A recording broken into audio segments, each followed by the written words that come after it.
네, 판교 데이터 센터 화재 사고 나흘째입니다. 먹통이 됐던 카카오의 일부 서비스는 아직도 완전히 복구되지 않았습니다. 네, 이용자들의 피해 호소는 계속 이어지고 있는데요. 오늘은 피해 보상 문제를 자세히 짚어보도록 하겠습니다. 한국 IT 법학연구소장 김진욱 변호사 모셨습니다. 어서 오시죠. 어서 오십시오. 네, 맞습니다.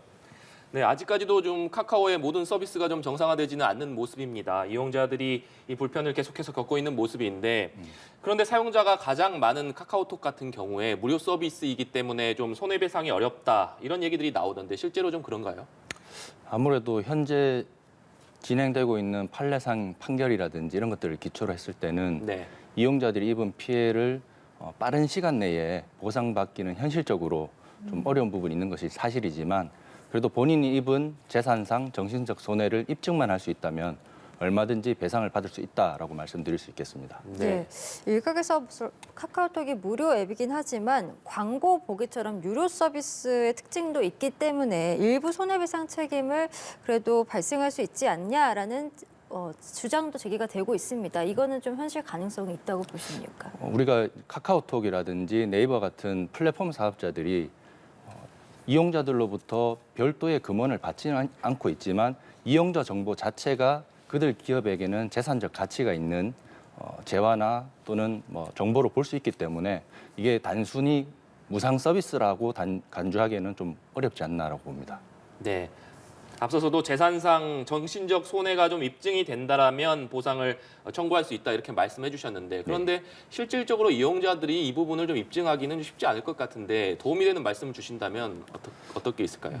본인이 오랜 기간 동안에 종사하고 있던 업무가 있다면 그 업무에 지장을 받았고 그로 인해서 재산상 손해 네. 그리고 그 업무를 다른 대체 서비스를 이용하느라 겪었던 불편 등을 입증할 수 있다면 자료를 첨부해서 보상 청구를 하는 것이 바람직하다고 봅니다. 네. 네, 카카오 측의 이 민법상 불법 행위의 책임을 묻기 위해서는 카카오가 고의 또는 과실로 이 위법 행위를 저질러서 피해가 발생했다라는 점을 입증해야 한다고 하는데 사실상 이게 쉽지는 않을 것 같거든요. 어떻게 좀 보시는지요? 지금 드러난 상황만 보면 카카오톡이 이용자 정보들을 보관하고 있는 그 데이터에 대한 백업 그리고 정보들에 혹시 이제 문제가 생겼을 때 시스템적으로 빠르게 복구할 수 있는 시스템 백업 등이 제대로 이루어지지 않았다라고 보이고요. 우리가 흔히 정보 보안이라고 하는 측면으로 봤을 때 가장 기본적인 조치가 데이터에 대한 보안, 백업, 그리고 시스템 백업 등인데 그 부분이 이루어지지 않았다는 것은 카카오톡의 이용자 정보 등에 대한 관리 부실이 있다라고 볼 수 있을 것 같고요. 그에 대한 카카오톡의 중대한 과실로도 간주할 수 있지 않을까라고 판단됩니다. 네. 지금 이 손해를 본 피해자들이 집단 소송을 좀 준비를 하고 있습니다. 예. 일부 이 변호사들이 소송 참여자를 모집하고 있는 것으로 알고 있는데 과거에도 옥션이라든가 이런 이 인터넷 기업에서 개인정보 유출 사건이 있었을 때 이런 이 대규모 소송인단이 꾸려지지 않았습니까? 맞습니다. 실제적으로 이런 집단 소송의 어떤 유효성이랄까요? 실제로 피해자들이 집단 소송에 참여를 했을 때 어떤 보상을 받을 확률이 더 높아지는 것인지 이런 부분도 좀 궁금합니다. 과거의 사례를 보면 이용자들이 배상 청구를 하는 것과는 별개로 네. 사업자와 이용자 간의 합의를 통해서 해결 보는 경우들 많았습니다.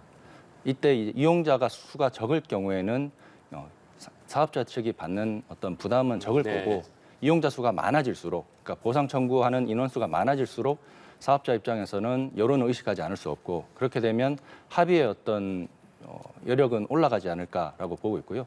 저도 현재 5G 집단 소송 대리를 맡고 있지만 네. 이용자 수가 많아질수록 기업 입장에서는 법적 분쟁에 대한 이슈뿐만 아니라 여론을 의식하지 않을 수 없기 때문에 상대적으로 보상을 받을 수 있는 어떤 법적인 판단뿐만 아니라 합의의 여지도 올라갈 수 있지 않나라고 봅니다. 네. 알겠습니다.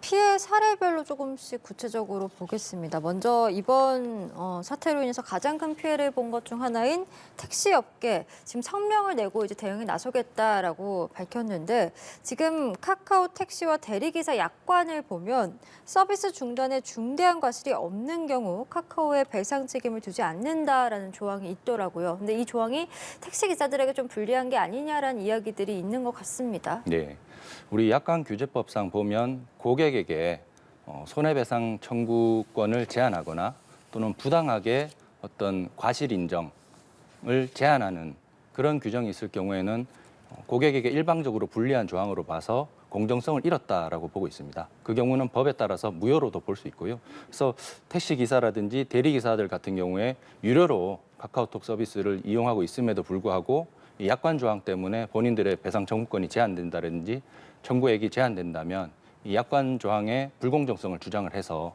소송상 더 본인에게 유리한 지위를 주장할 수 있을 것으로 봅니다. 네. 이 지난 주말 사이에 특히나 이 카카오톡으로 예약이나 주문을 받는 자영업자들이 좀 큰 피해를 입었는데 맞습니다. 이분들이 피해 보상을 신청을 하게 된다면 실질적으로 자신들이 입은 손해를 전부 다 좀 보상을 받을 수 있을지가 궁금하고 이 두 번째로는 이 몇 년 전에 KT 아현지사 화재가 있었을 때도 그때도 소상공인이나 자영업자들이 많은 피해를 입었었는데 그때는 KT에서 소상공인 12,000명에게 최대 120만 원을 지급했었거든요. 이때는 이 보상 기준이 어떻게 책정된 건지도 좀 궁금합니다. 예, KT 아현지사 사태 같은 경우는 피해자들과 그다음에 사업자 간의 어떤 합의로 네. 보상안이 책정이 되었는데 중간에 이제 정치권에서 개입을 하셔서 실제 손해를 입은 여부와 관계없이 피해를 입은 기간에 비례해서 뭐 20만 원, 40만 원 이렇게 획일적인 금액으로 배상액을 획정한 그런 면이 있고요. 네. 아무래도 그렇게 이제 획정한 이유는 실질적인 손해액을 입증하기가 곤란하기 때문에 일정한 기준에 따라서 구분해서 피해액을 산정한 것으로 그렇게 이해하고 있습니다. 그렇다면 이번에도 역시 그런 쪽으로 좀 진행이 될 가능성이 높다고 볼 수 있겠네요. 그렇죠. 지금 국정감사에서 카카오톡이라든지 뭐 네이버 또 데이터 센터를 운영했던 그 계열사의 오너주도 국정감사 증인으로 채택된 것으로 보는데 네. 거기서 질의가 나오고 또 관련된 법률을 논의하는 과정에서 비슷한 방안으로 보상 방안이 논의되지 않을까라고 보고 있습니다. 네. 이제 이번에는 카카오 측에서 보상을 하겠다라면서 보상안을 내놓은 부분도 좀 보겠습니다. 유료 서비스 중에서도 음악 플랫폼 멜론 이용권 보유 고객에게는 사용 기간을 4일 연장하는 방안을 보상안으로 내놨는데 글쎄요, 이 부분은 좀 적절한 보상이라고 보시는지도 궁금하네요.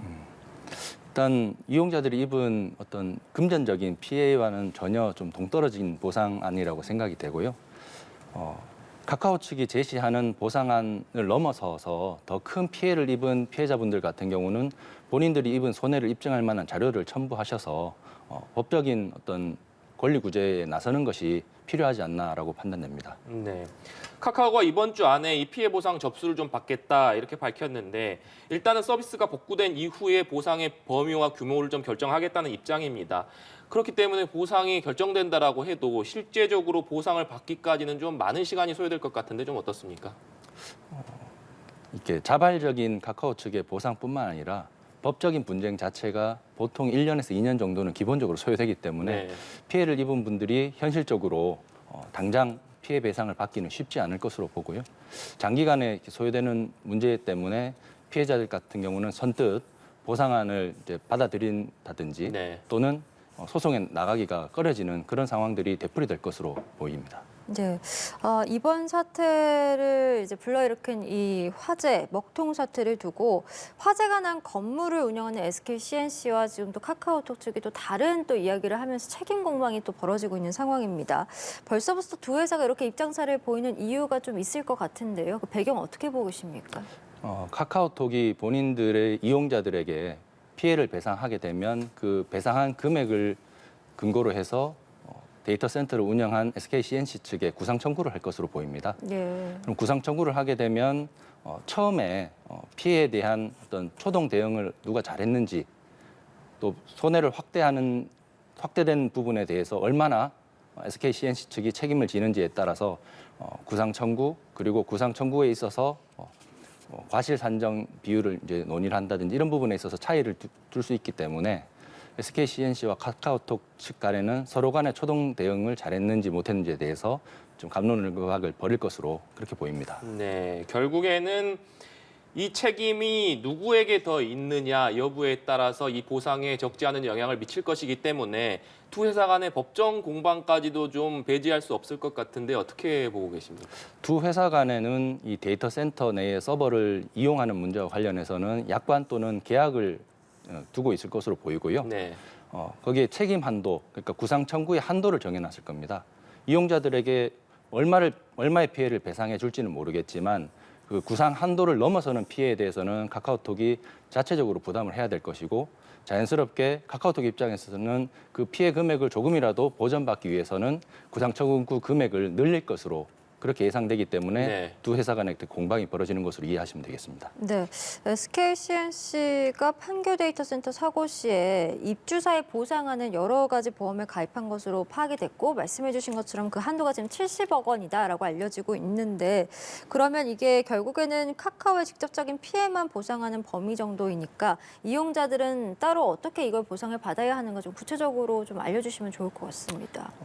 SK CNC와 카카오톡 간에는 내부적으로 본인들 계약 관계에서 정리할 문제이고 이용자들 입장에서는 SK CNC를 상대로 할 것이 아니라 카카오톡을 상대로 본인들이 서비스 제공을 받지 못해서 입은 현실적인 손해들 그리고 정신적인 손해들 또 이미지 실추와 관련된 다양한 무형적인 어떤 가치 손실분에 대해서 입증 자료를 첨부를 해서 어떤 권리구제를 받을 수 있는 그런 방안이 있겠습니다.